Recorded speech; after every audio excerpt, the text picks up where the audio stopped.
pay attention to.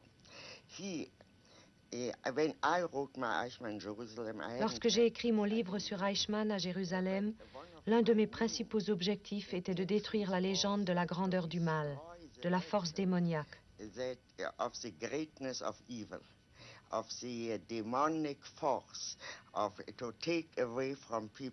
De retirer aux gens l'admiration qu'ils ont pour les grands malfaiteurs comme Richard III.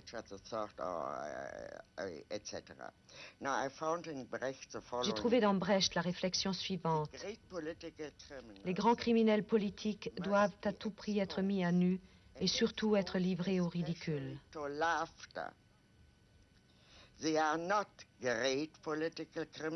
Ce ne sont pas de grands criminels politiques, mais des hommes qui ont commis de grands crimes politiques, ce qui est quelque chose d'entièrement différent. L'échec d'Hitler n'indique pas qu'il était imbécile.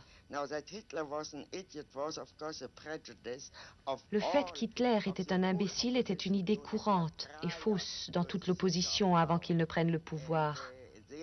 De nombreux livres ont essayé ensuite de le justifier et d'en faire un grand homme.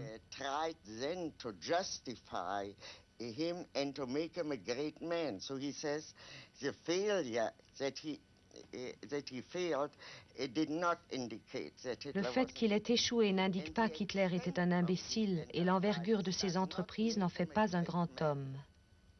Ce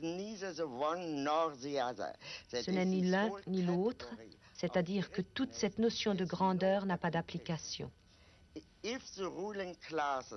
Si les classes dirigeantes, dit Brecht, permettent à un petit escroc de devenir un grand escroc, il n'a pas droit à une position privilégiée dans l'histoire. C'est-à-dire que le fait qu'il devienne un grand escroc et que ce qu'il fait a des conséquences graves ne le grandit pas.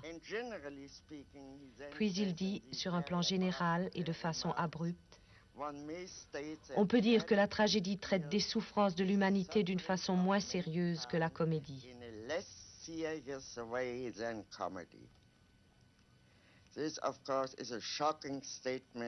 Ceci est évidemment une déclaration choquante, mais en même temps, je pense qu'elle est parfaitement juste.